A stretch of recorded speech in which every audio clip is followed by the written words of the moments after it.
All right, we are live. Welcome, everybody, to another edition of Deconversion Stories. Today I'm talking with Dan here, who also calls himself Old Man Dan, or like as we were talking about earlier, his grandson calls him Grandpa George for some reason. And the funny thing is when he first popped into the chat, it did say George where you see the name Dan, and we couldn't figure out where the hell that came from, so we had to change it over to Dan.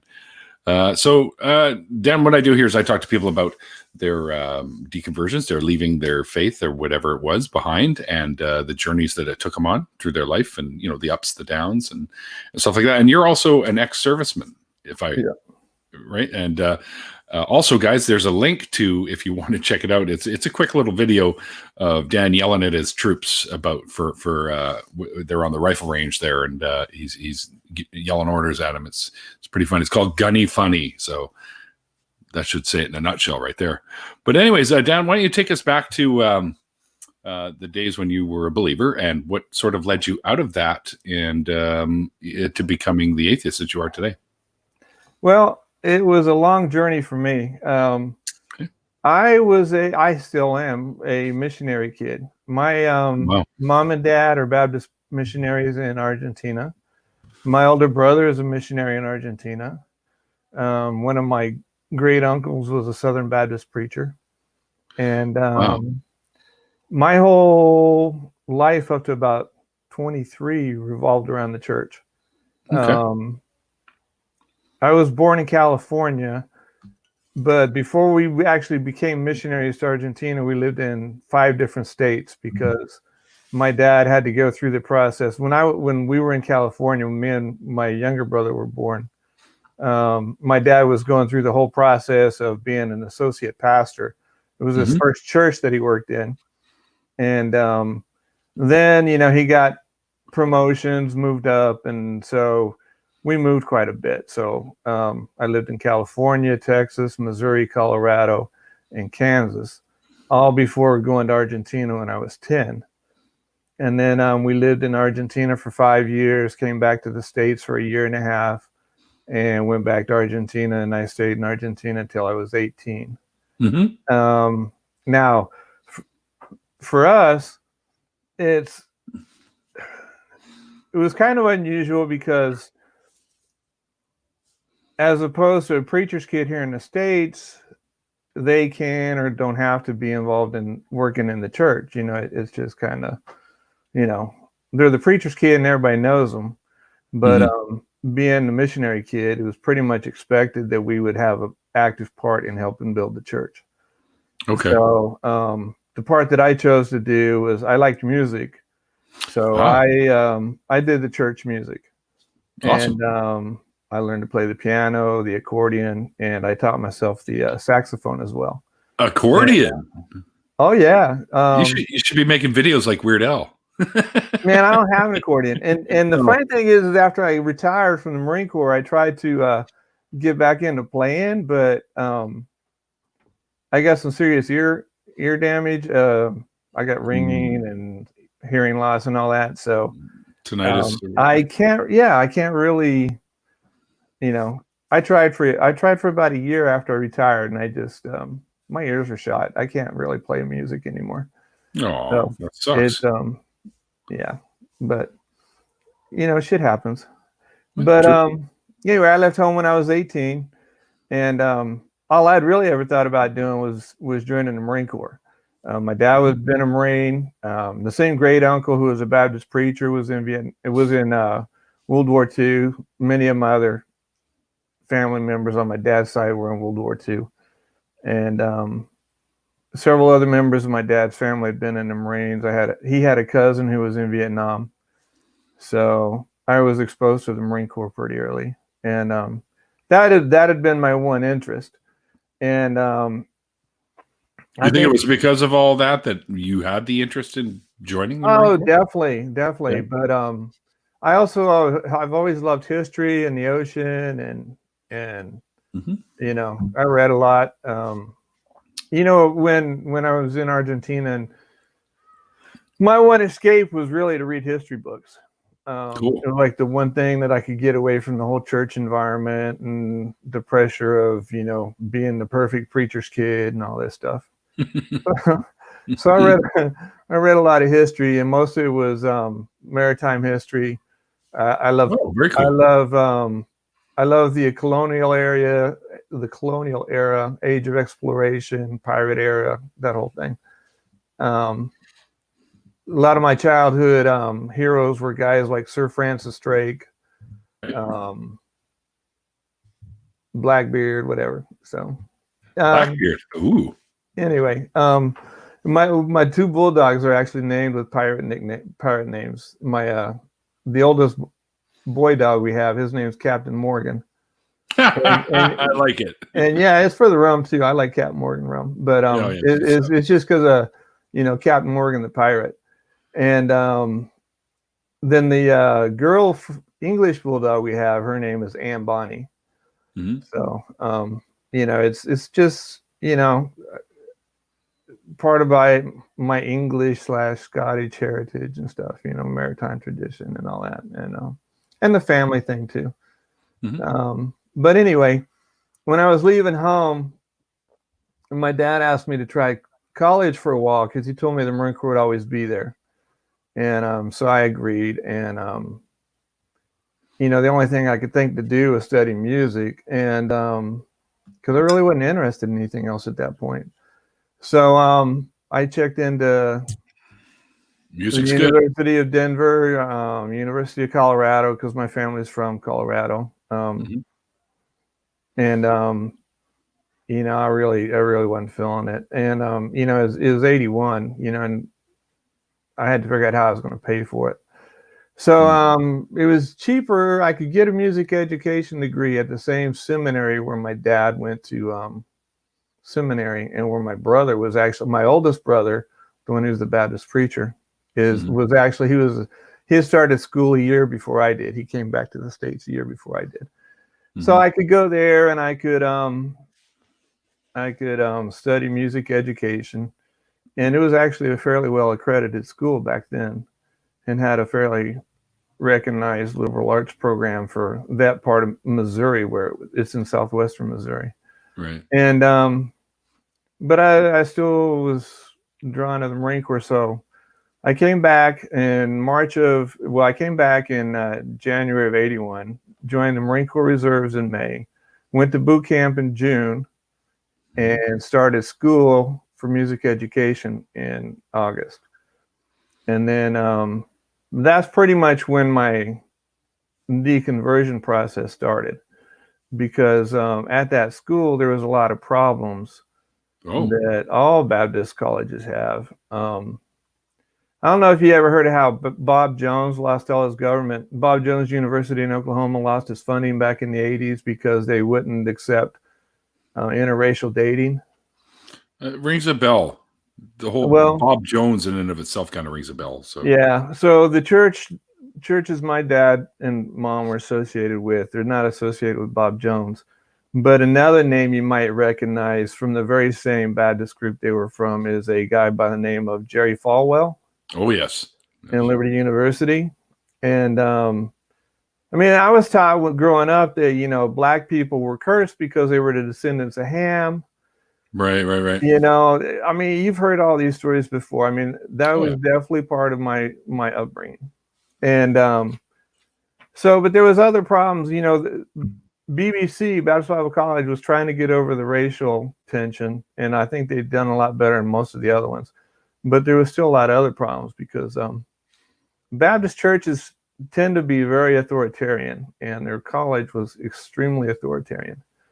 And during my first year there was an incident where one of the music professors raped a student in a piano practice room. Wow. And they totally clamped down on it. There was no reporting, no nothing. What happened was they kicked the girl out, blamed her for tempting the professor, and the professor kept his job. So I had to take, in my second year, I had to take a class from this guy, and I refused to take that class. In the meantime, there was a theology professor who was caught having an affair with the wife of a theology student. Oh, brother, really? And, oh, yeah. And once again, it was the students that were kicked out, and the professor, they protected the professor. Unbelievable. So the start of my second year, I refused to sign the code of conduct that they had for us students. Mm. And I said, I'm not going to sign this because you don't enforce this on the professors. So until you start enforcing this on the professors, I'm not signing it, Yeah, good call. How are you gonna hold me responsible? I'm a 19-year-old kid paying you to educate me. How are you going to educate me and hold me accountable for standards that you don't live up to yourselves? Yeah, bingo. And then there was a whole bunch of other problems with there was a big construction project going on, and one of the deans was stealing money and stealing building materials for his house. And, so it was just, I lasted a year and a half of school and I got kicked out because I was rebellious. And I'm like, I'll take that. That's fine. I'm rebellious. I would be too in a school like that. In the meantime, I had met the lady who was going to be my first wife. And her dad, believe it or not, was actually a Baptist preacher from the same group, from Kansas. And so it was messy because, he didn't want to listen to me. The pastor from the church in Denver didn't want to listen to me. I'm just a 19-year-old kid. What do I know? And they said I was causing problems for my dad and all this stuff. And I'm like, well, that's fine because I don't have to go to your church. And that started my path. And then I had some other interesting experiences, and I still haven't figured these out to this day. But I ended up in Kansas City eventually with a group called the International House of Prayer. It's real big in the charismatic circles. Yeah, Kansas City IHOP. But what happened was in Canada, hang on just a second. In Canada, IHOP means something different. IHOP down here is normally International House of Pancakes. House of Pancakes, right. But yeah, I think they did that on purpose. I think, they're those kind of shady people. I didn't notice how shady they were at the time. Right. But so, the thing about Kansas City Fellowship, as they called themselves back then, was that they were going to bring back end-time prophecy. And they're charismatic, which means they believed in baptism in the Holy Spirit, speaking in tongues, the prophetic word, all that stuff. Now, I was already, I was ready for that because, that had to do with a lot of the questions that I'd asked my dad, where my dad would say, well, what I believe is this, and you can either accept it or make up your own mind when it's time. But a lot of it was about, how Jesus told his disciples that they would do bigger miracles than he did and all this stuff, Yeah. I wonder where they mentioned those bigger miracles. I don't really remember. They don't happen. Yeah. They don't happen. They don't happen. So anyway, that's what I was looking for. After this failed experiment with Baptist Bible College, I was looking for somebody who really believed the Bible, who really followed Jesus. You know what I'm saying? Sure. So, and I'd talked with my dad about it. One of the things that my whole life up until my dad passed away in 2012, we talked about everything. Whether it was my combat experience, whether it was when I got in trouble in the Marine Corps, whether it was when I was changing my view on religion or whatever, we talked about it. And he would always tell me, he always had good advice. That's one of the things that I liked about my dad. He was a very typical authoritarian Baptist preacher. Right. But when you sit down and talk to him, he would actually, he would listen, and he wouldn't just give you bullshit advice. Well, the Bible says, and he's willing to tell you too that, well, I don't really know, but he was okay with not knowing. And that was the problem that I was having, was that I wasn't okay with not knowing. Right. So anyway, Kansas City Fellowship is where I was still in the reserves at this time. I was enjoying the church. There was a lot of problems there. They had a racial problem too, a very bad racial problem. But that you kind of overlook stuff when you say, well, that really doesn't affect me, which I look back on and I go, that was probably the wrong attitude to have. Right. But I'm in my early 20s, recently married, having my first kid, trying to find Jesus, trying to live for Jesus, trying to do whatever. But Reagan destroyed the economy in the 80s, which a lot of people refuse to admit. And I lost a really good factory job and ended up having to do, at one point I was working 3 jobs. I was doing lawn care. I was doing a shift at a gas station, a midnight shift at, doing the cash register at a gas station. And I was driving around doing potted plants in business buildings. Okay. Trimming the leaves, replacing plants, doing all that shit. And I still couldn't afford to pay rent and feed my family. So I thought, man, this is really stupid. I like the Marine Corps. It's a steady job and I'm going to do it. So after 4 years in reserves, this is 85, I went on active duty. And then from there, I didn't look back. So I spent from 85 to 2013 on active duty. I was an infantry Marine. Started out in California, and I was going to be a drill instructor at San Diego. I had re-enlisted, had my orders, everything was ready to go. And then and they shifted my class dates, so I had time to do one more deployment with one of the battalions that was deploying in 1990. So I deployed with a new battalion. I had been with 2nd Battalion, 1st Marines. I deployed with 1st Battalion, 4th Marines on ship, and then that turned into Desert Storm. So during all this time, I've been in several different churches because, you got to find the church that's close that you can go to. Right. But I'd stayed with charismatic type churches and all this. I was still a very strong believer to the point where I'd become a chaplain's assistant. And during my 3 deployments, all 3 of my deployments up to that point had been on ship. So I did things like help the chaplain set up services on ship when they came to visit our ship. I led Bible studies and did that kind of stuff, and we didn't have a chaplain. Still very much involved. But then from there, after Desert Storm, I came back. My orders to San Diego, everybody in the Marine Corps' orders had been screwed. Where I was fortunate was that I had re-enlisted in 89. So when the drawdown hit, I was safe because I had already re-enlisted.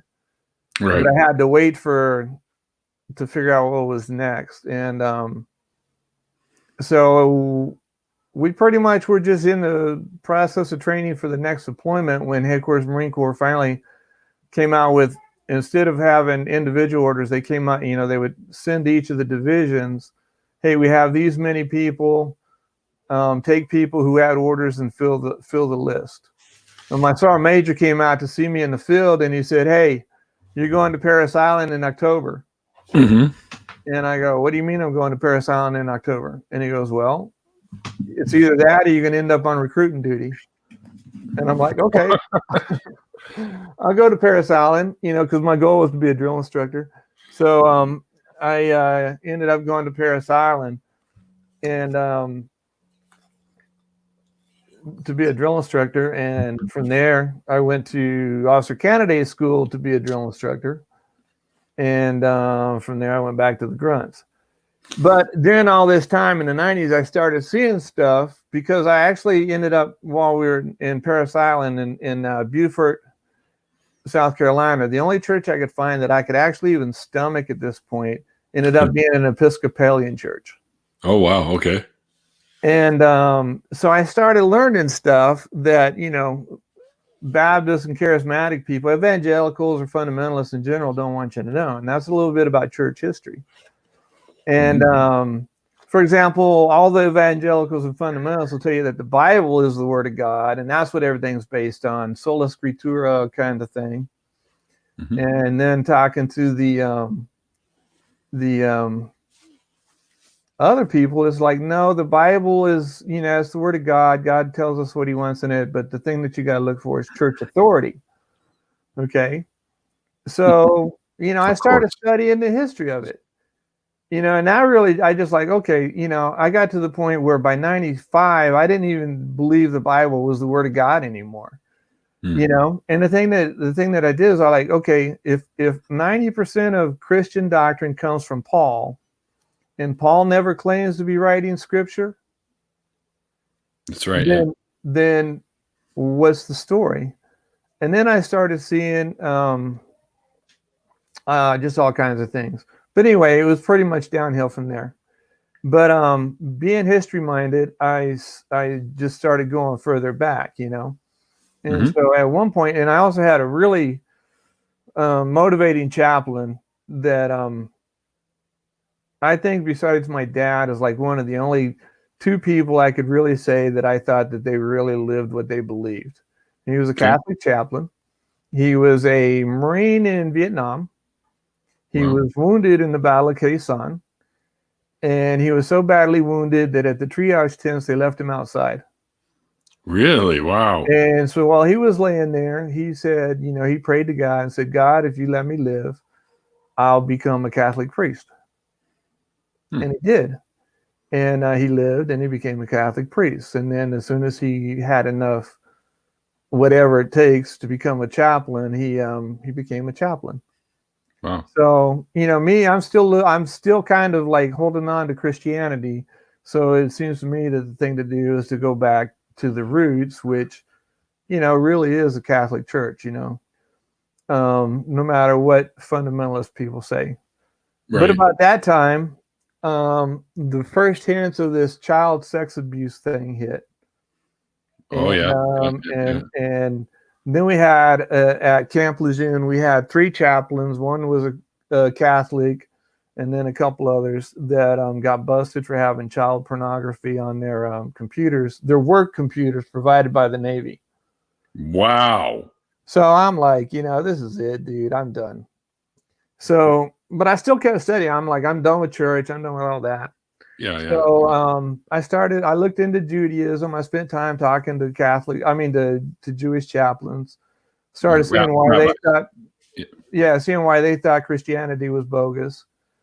And then, I started seeing stuff too, though, that, for Jews, there's a lot of things like horoscopes and Kabbalah and stuff like that. The people don't really understand about Judaism, that's like a big part of it. And I don't know to what part of it. You could tell me more than others. I don't know that all Jews are in it, but I was introduced to the Kabbalah and horoscopes by a chaplain, by Jewish. I don't know where he falls out on the spectrum of Orthodox to liberal. But what was he wearing?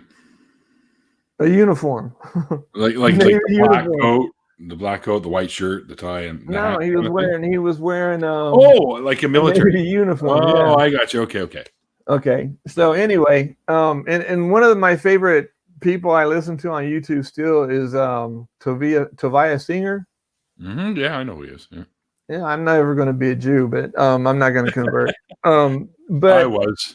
I know. But then I started seeing that Judaism changed over time with all these earlier religions too. Sure. So spawned out of Zoroastrianism, actually. Yeah. Or kind of offshoot of it, sort of. Yeah, and then they had a lot of Hellenistic influence, after Absolutely. that too. And Christianity, I come to figure out, is nothing more than adding 5 more things to the stew that hadn't been previously added to Judaism. So sure, yeah. Anyway, at this point, sometimes I call myself an atheist. I don't really like the word agnostic. I think it's a cop out. I know people who have a good argument for whatever. I think mostly it's just a cop out. I'm not gonna. I would never spend an hour online arguing about it. But I know people who will. Oh yeah, I do too. I don't know them, but I've listened to them. But at this point, I call myself an unbeliever. Yeah. So but I've been through, during the first 40 some years of my life, I went through all those crazy extremes. Yeah. So when I look back on it, I think a lot of things I have regrets. I regret that I didn't see it sooner, and I didn't get my I hear that kids. often. I really regret that I ever told my kids they had to go to church. I regret ever telling my kids that if they didn't accept Jesus, they were going to die and go to hell. I really regret that. And it's colored our relationships. I have a daughter who became a Mormon. I have I have a daughter who is a very staunch Southern Baptist. I have a son who has been going to, I think it's the Church of Christ. Isn't that also Mormon or? No, Church of Christ is kind of like Baptist, but just slightly different. Okay. Baptist light. They do have women ministers. They're a little bit more liberal than the Baptists I grew up with. But so it colors with three of them. It colors my relationship. And then I have a son, my youngest son. He's confused. He doesn't know what he wants. He's at least making his way through college, but that's good. His mom is still very religious. Oh. So yeah, it's whatever. But this your first wife, I assume, or? Yeah. My first marriage lasted 28 years. And well, it should have only lasted like 10, but because of my beliefs, I didn't do the divorce I should have done. Right. So it turned into, at the end, it was a very bloody fiasco. But I don't blame anybody but me, because I put up with it for 28 years. Sure. And I used the Bible to justify it. I thought I was doing the saintly thing by suffering, and of course, yeah, the guy was going to reward me, and all this stuff. I could actually quote you verses, at that point that justified me not getting a divorce, and it's not really like a lot of Baptists will divorce too, but like, I don't know, man. At one point, I woke up and realized that it's more important to be happy than to be right with some crazy idea of what Jesus said. Sure, so, and I would agree. Yeah. I mean, we only get this this one life that we know of, so we might as well make it the best that we can. Oh yeah, but that's the thing that ties everybody together, is that there's a promise. There's a promise. Sure. And the big thing is that when I started learning to look at so when somebody comes up to you and says, "God told me," did you know it's a human reaction to believe them? Well, for humans that aren't atheists, maybe. Well, for most people in the world, yeah. Think about the United States. Just look at the mega churches. I was reading an article 2 days ago. Yep. The guy in Florida, the pastor in Florida, who got arrested because he was a mega church pastor who didn't cancel his services, and they had hundreds and hundreds and hundreds of people show up at church. Yep. Now they don't know how many are going to get sick. You know how many every single one of those people said, "Well, the pastor said, so we need to go." Oh, really? So of course, And then I was reading another one. I don't remember where this was. I think it was Kentucky. I don't remember, but it guaranteed it was in the South. It was in the Bible Belt. There was an Assembly of God church that, after the state, and I'm pretty sure it's Kentucky, had said, had passed the rules about social distancing and quarantine and all that. Mm-hmm. They went ahead and had an event on Saturday for children. Oh, shit. And within a week, they had over 36 people come down with symptoms, many of them positive. Wow. Of COVID-19. Yeah. That was just like a week ago. And it's happening all across the United States. And it's kind of like, it's a sample of what made me think that I need to, speak out. But I think one of the things that also made me want to speak out is the fact that I was homeschooled. I was, Christian homeschooling. I was taught that evolution is a lie from Satan. that Darwin wasn't a scientist. He was a guy who was deceived. He was a well-meaning guy who was deceived by Satan. Of course. You know, and the whole purpose of evolution is to hide Jesus, to keep people from knowing about Jesus. That's exactly what it is. And you know, I mean, that's what I was taught. You know, you want to talk about the Kent Hovens of the world, the Ken Hams of the world. I grew up in that environment, you know. And did you ever listen to any of the stuff that those guys had to say back in the day? They weren't big yet in the 70s and 80s. Well, I thought Hogan kind of made his start in the 80s. He may have, but I think I had already left it. You know, I mean, as a young adult, I really wasn't paying attention to that. First I was working for a living and trying to start a family, and then I was busy in the Marine Corps and having a family. So evolution really didn't mean anything to me. No. But I did buy Darwin's book in 96 and read it like in 2 days. You know, well, 2 evenings, 2 nights, you know, after I got off work. And I'm like, God damn, I've been fucking lied to. Big time. You know, and then I started studying that, and you know, I'm not a scientist. I never claimed to be. I won't never claim to have any type of scientific credentials, or you know, everything I know about science, I've had to teach myself. And you know, then later I read some interesting books. One, the one by Shermer, about Michael Shermer. Yeah. Why smart people believe fucking stupid shit. Yeah. Well, I don't think that's the title. No, that's not the real title of it. But I know the book. I know. Yeah, and that one really helped me. The God Gene. I don't remember who wrote the God Gene, but God Gene. Yeah, it's called the God Gene. Why people believe in God, you know, and how our genes conspire to make us gullible. And yeah, there's some truth to that, actually. Yeah.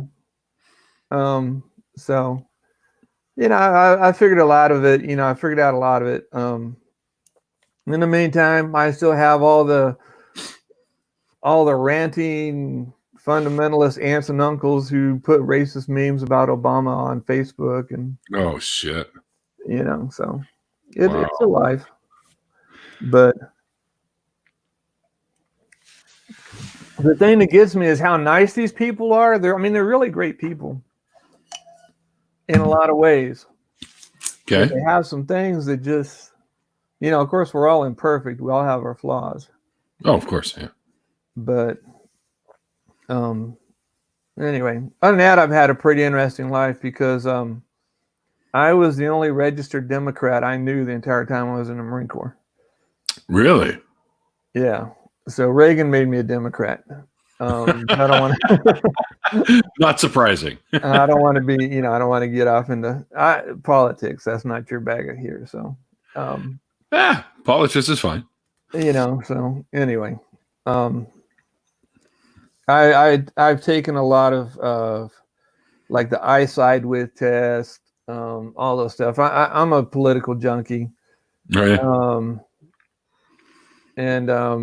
Ever since I first started looking into it, I've always pegged out as like center left. Mm-hmm. So, you know, in that quadrant, I'm like, you know, if they're divided into 8 blocks, I'll be the second block towards the left, you know, but always left to center.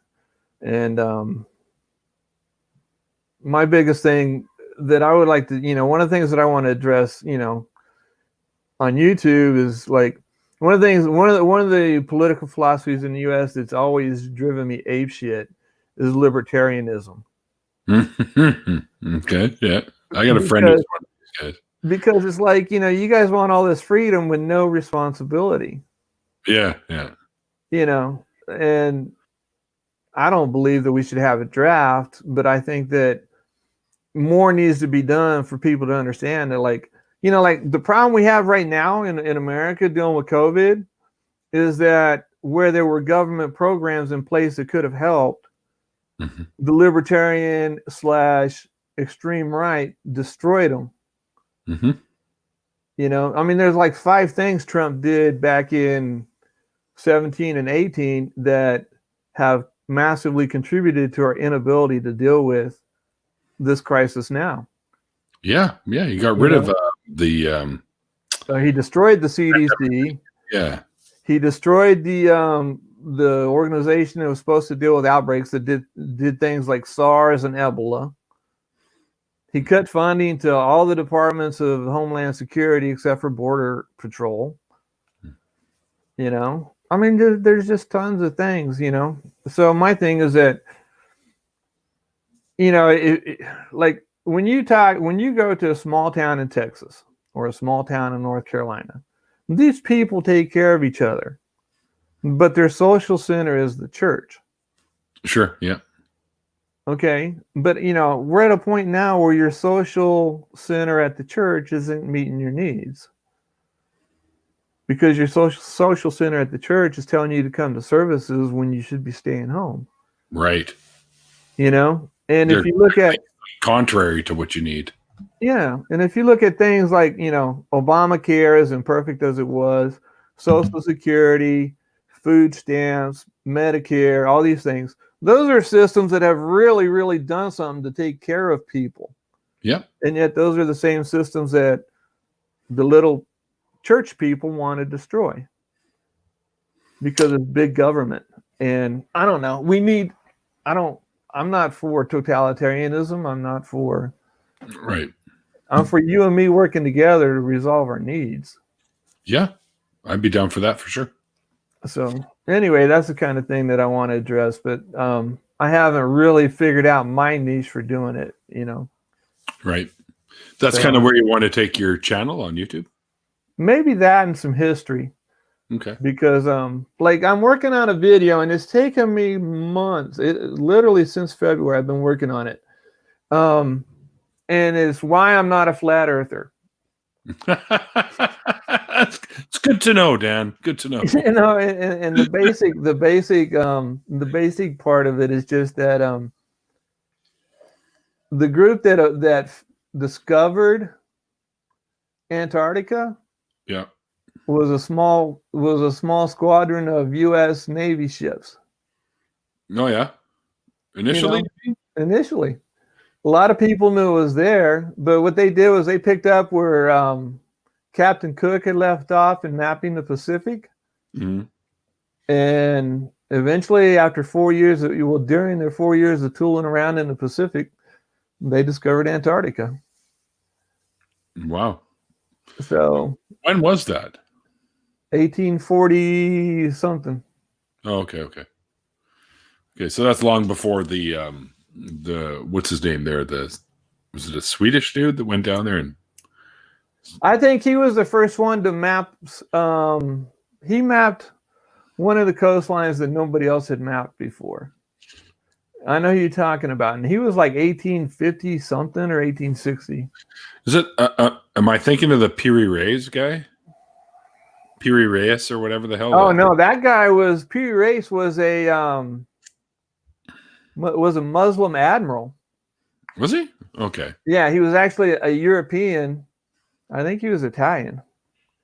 Oh, okay. Or Genovese, but he was in the Muslim Navy, and he had a map that showed Antarctica.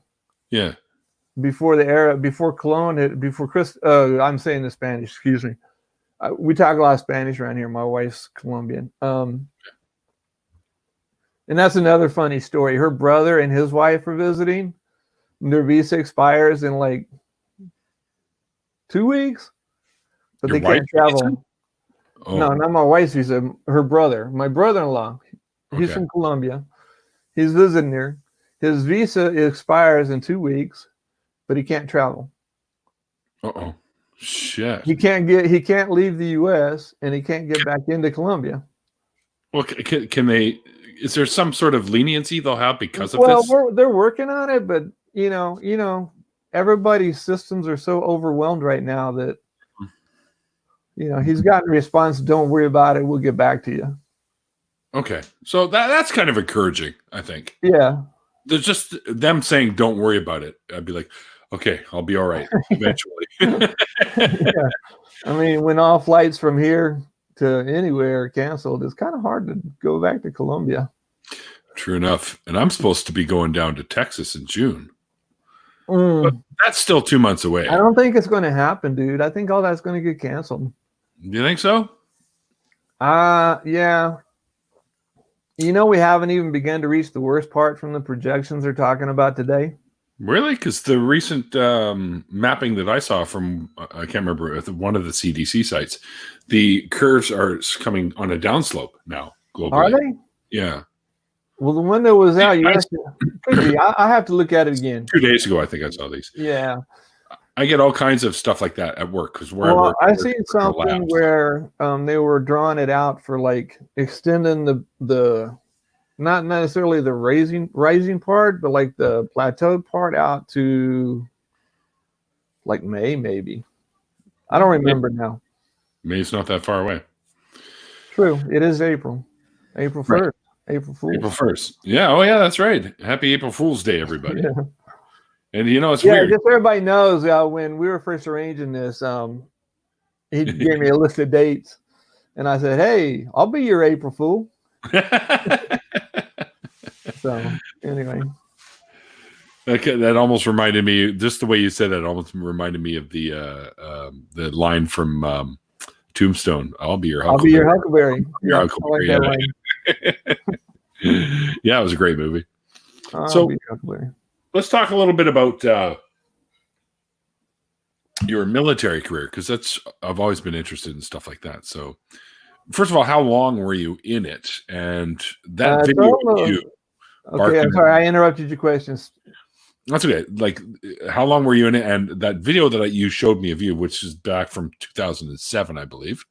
It's actually from 2003. Was it? Oh, okay, it wasn't uploaded to. Oh, yeah. I see. Because the uniforms look kind of dated in that one. Yeah. We were actually transitioning. If you look closely, you'll see people in 2 different uniforms, and that's because we were transitioning to the digitals at that point. Oh. So, all right. So originally, I joined in like I said, May of 81, went to boot camp in June of 81, but I was a reservist. Because I joined in Denver, the reserve unit there was an artillery unit. So I became an artilleryman. And when I went to Missouri to go to school, though, I had to become a infantryman because the reserve unit there was infantry. Okay. So the first thing they did, because since I was already an artilleryman, is they put me in the 60 millimeter mortar section. Which is kind of like an artillery piece, just a lot smaller. And so I did that for a while, and then they reorganized the reserves, and my company became the weapons company, and my platoon became the 81 millimeter mortar platoon. Okay. And then I had to go to school to get that military occupational specialty. It isn't one you can get with on-the-job training. So that's what I did for a while. After I had gotten married, got kicked out of school, spent several years driving back and forth to the reserve center. We moved to Dodge City, Kansas for a while, and I just couldn't drive across Kansas to make my reserve meeting, so I switched to a unit in Wichita, Kansas, which was also an infantry company at the time. But while I was there for about 9 months, thinking I'd be there longer, I had to get a new job, which was fabric repair, because they, a big part of this big reorganization, they made them a engineer maintenance company. So they wanted them to do, well, there was 2 things. There was they put 2 things there.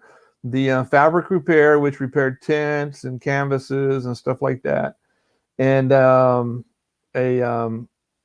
refrigeration repair. And I hadn't scored high enough on that part of the ASFAB to qualify to go into that platoon, and I really wasn't interested anyway. So I went to school to do fabric repair, got that job, and then like almost as soon as I had gotten back, things worked out, and we moved to Kansas City.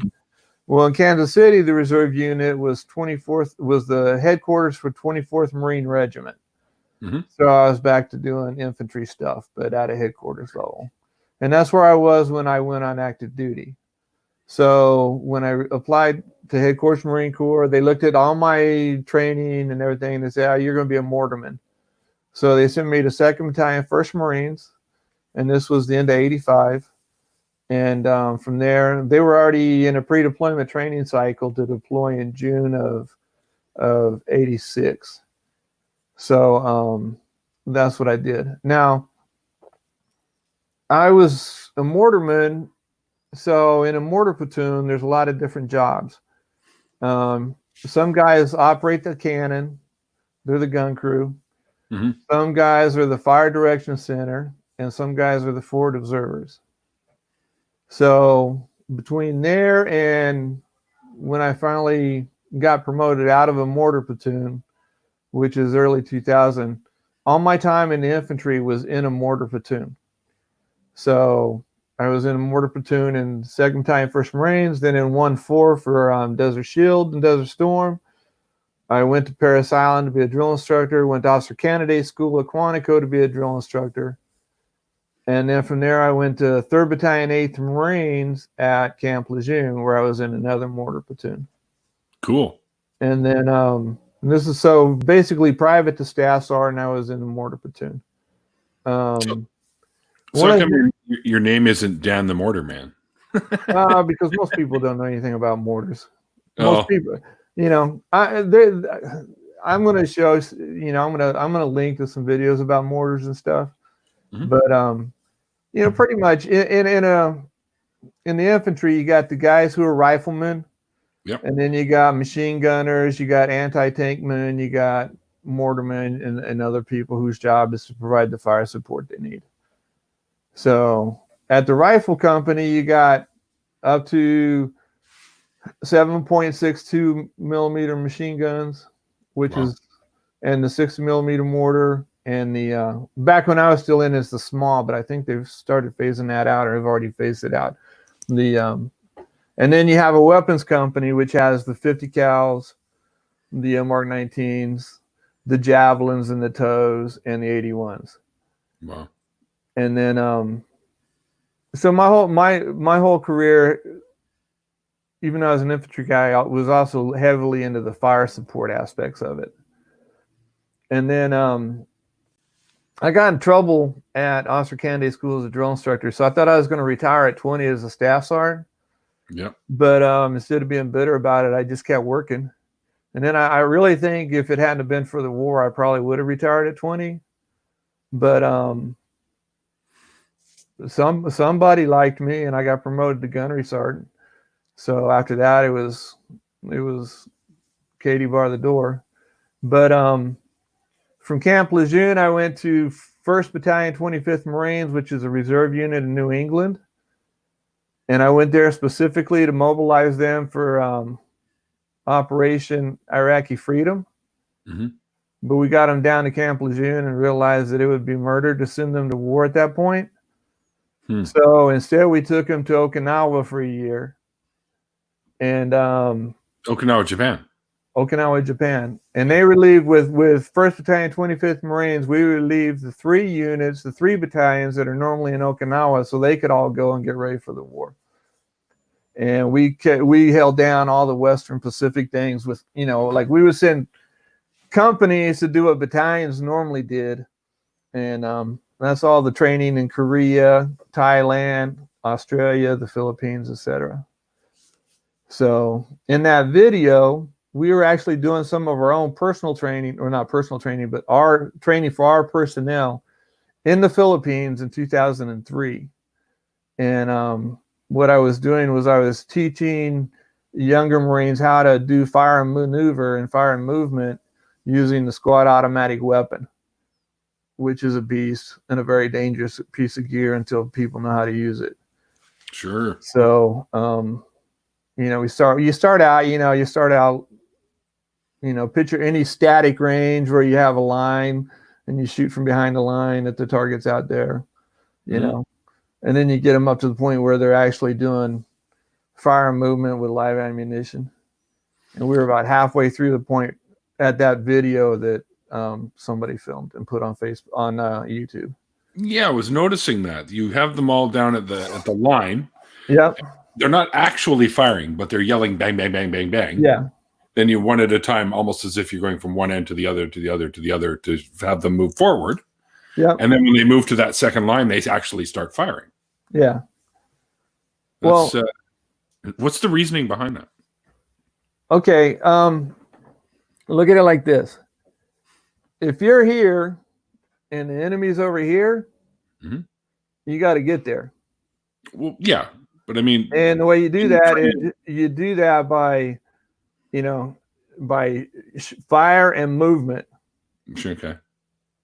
So you're in a position, you fire at the opportune time, you move. But the big thing is that you're moving as a unit, but you're moving individually. So the guy with the saw is part of a 4-man team. The guy with squad automatic weapon is part of a 4-man team. He needs to be firing while other guys are moving, but then he needs to pick up and move to stay up with the team. Okay, sure. And the guys in front start firing so he can do that, I suppose. Yep. Okay. And then that 4-man team is moving as part of a 12 or 13-man squad. So you got all these individual moving pieces mm-hmm. that have to work together at the same time. And that's just at the smallest picture. I mean, mm-hmm. we get up to in live fire training at 29 Palms, we get up to live fire company assaults. Oh, wow. Which includes all the fire support firing for them. So that's if anybody's interested, if you go on YouTube and you search 29 Palms range 400, you'll see some crazy, scary shit. And that's just, us shooting at targets. It has nothing to do with people shooting back. Right, right. Yeah, well, that's just a training range, so you're not shooting it. Yeah. Well, if somebody's shooting back at you, somebody screwed up. So yeah, I guess so. Yeah. I hate to admit it, but it has been known to happen, unfortunately. But anyway, from there, I got promoted to Mass Sergeant, and I went back to Camp Lejeune to 2nd Battalion, 8th Marines, did a deployment with Weapons Company 28 to the lovely city of Al-Karma, Iraq. After that, I had a choice. They wanted me to go to Headquarters Marine Corps and write doctrine. I actually dodged that bullet, fortunately. I jumped on an opening as a fire support advisor for a advisor team in Iraq. So I spent another year in Iraq working at a brigade level advisor team. Mm-hmm. From there, I got promoted to Master Gunnery Sergeant, became an infantry operations chief for a battalion in Hawaii.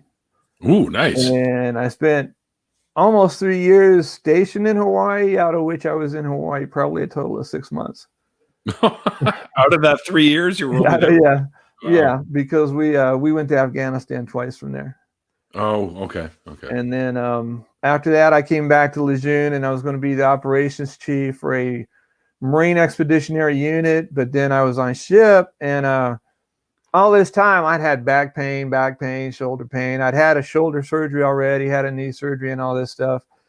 And back pain's normal if you're a grunt. So I just take more Tylenol and keep on trucking. And then I came down from the weight room on ship. We were actually off the coast of Camp Lejeune training, getting ready for our deployment. And we'd actually before I tell you that, I think one of the coolest things I ever did in the Marine Corps was we were actually in the crew that went up to New York and New Jersey after that big hurricane. Oh, okay. So my command, the MU, the Marine Expeditionary Unit, we were in Charge. Navy shipping. We got a whole bunch of combat engineers, from Camp Lejeune and Cherry Point, which is the air base here. Tons of material. And then we went north and we helped do the recovery efforts in New Jersey and New York. Cool. So from there we came back a little bit delayed, and we were doing our training, and I'd gone to the weight room and my back wasn't feeling right and it was hurting more than usual. And then I went down, I took a shower, I was getting ready for the meeting we were going to have later in the evening. And then I pretty much shut down at that point, and I ended up having to call somebody to help me. They came, got me, took me up to the hospital on ship. And like 3 days later, they medevaced me to the Camp Lejeune Hospital. And then I did a year getting better and retired. So during that whole process, found out my prostate was shot, found out both my hips were shot, found out I had, other than the 2 places I'd known I'd damaged my spine, I had 2 other ones as well. Oh, shit. And one that was pinching the nerve going into the left side of my lower body, and that's what had happened. Like a sciatica sort of thing. Oh yeah, but it was also shutting off blood flow. Oh. So anyway, spent just enough time, enough time to be able to recover and enough to retire. And then I retired in 2013. And then since then I've been traveling when I can. I still camp. We just haven't been doing a lot of that because my wife's actually working on getting to a point where she can retire now too. We're both. I'm in my late 50s. I'm almost 60. She's in her early 50s, and our first several years of marriage, we traveled a lot. Went to Mexico twice. Went to Europe. Been to France, Greece. A whole bunch of Spain. Awesome. Oh, I love Greece. I'll go back in a heartbeat. But my big goal is just we're going to move to South America here in a couple of years. Oh yeah. And so that's my big investment right now is we're actually buying a house, an apartment in Colombia, and we're helping her brother build up a farm that'll be big enough as a second place we can stay at, like a summer home. Very cool. Cool. It's got to be way cheaper down there. It is. It is. You live like a king down there. Yeah, but there's things that are scary about it. Like right now, when they in Bogota, when they did the shutdown order, people went and looted all the grocery stores. Yeah, unbelievable. I know. So it has pluses and minuses. Also, their healthcare system is rated like many numbers higher than the American healthcare system is too, surprisingly. Yeah, no, but yeah, Colombia's like on par with us, pretty much, I think. Yeah, in Canada, right? So yeah, it's in like the top 10 in the world. Yeah. Yeah, well, that's great, man. I wish you all the best in that venture for sure. It seems like a nice way to go. Get the hell out of here and go live off in Colombia there and enjoy the rest of your life there. Yeah. It sounds like a plan. If I can escape, I'll come and see you. Well, once I get down there, man, the invitation will be open. One of the things that we'll have to see, because one of the things that her brother does is he grows flowers. Mm-hmm. And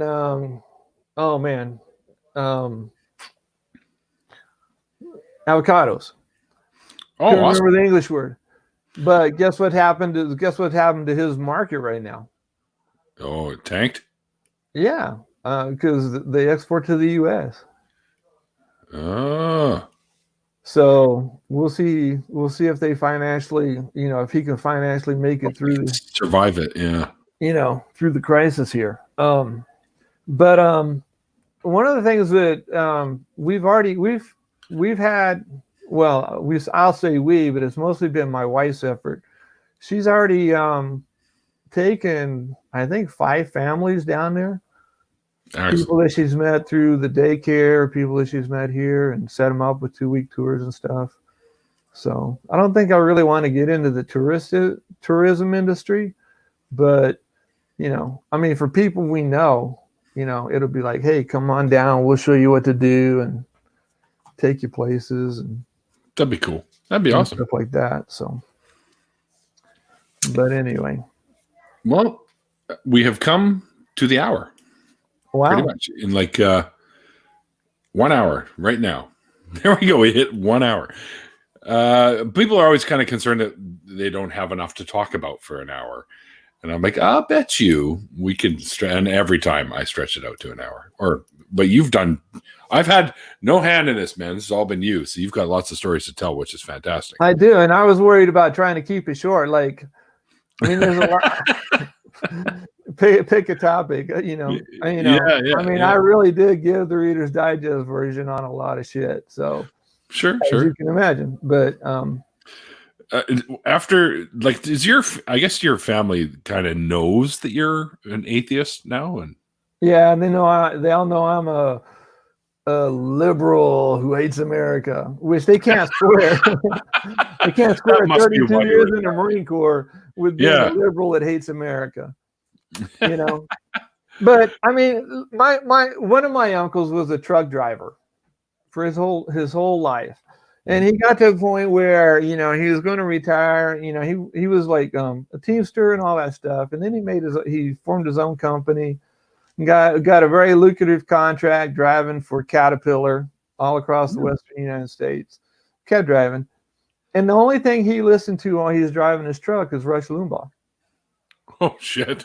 Talk about nut bar. Oh yeah, but everything Rush Limbaugh says is the gospel. Like he was happy that Rush Limbaugh got the Presidential Medal of Freedom or whatever it's called. Yeah. He thinks he deserves it. Gospel according to Rush. But yeah, my uncle's also one of those guys that when he sees somebody broken down on the side of the road, he'll stop and help them. That's good though. That's a good quality. So it's I don't know, man. Well, I quit going on Facebook because all my cousins who want to convert me back to Jesus. Yeah, I don't use Facebook. It's just I don't know. I don't really care to deconvert them. But if I had one goal, it would just be that they quit the science denial. Yeah. But that's a threat to them to do that. It is. Right? So it is. That's a tough nut to crack. If you're a Christian and you believe in evolution, you've sold out. And there are many that do. I know. They just think that God started it and it took over. Yeah. Right. Which if I was a believer, I'd be like, okay, I could jive with that. Even though that's not what happened, but I mean, well, for a liberal form of Christianity, you could do that. Yeah. When your Christianity is based on the fact that everybody's screwed because everybody's worthless and they need Jesus to redeem them, then you can't open the door to evolution because without Adam and Eve, there's no sin. That's right. And without sin, there's no need of Jesus. That's right. Now, if you take Jesus and all that in a more metaphorical sense, then you can do anything you want with it. Sure could. Yeah. It's like silly putty. You just mold it into whatever shape.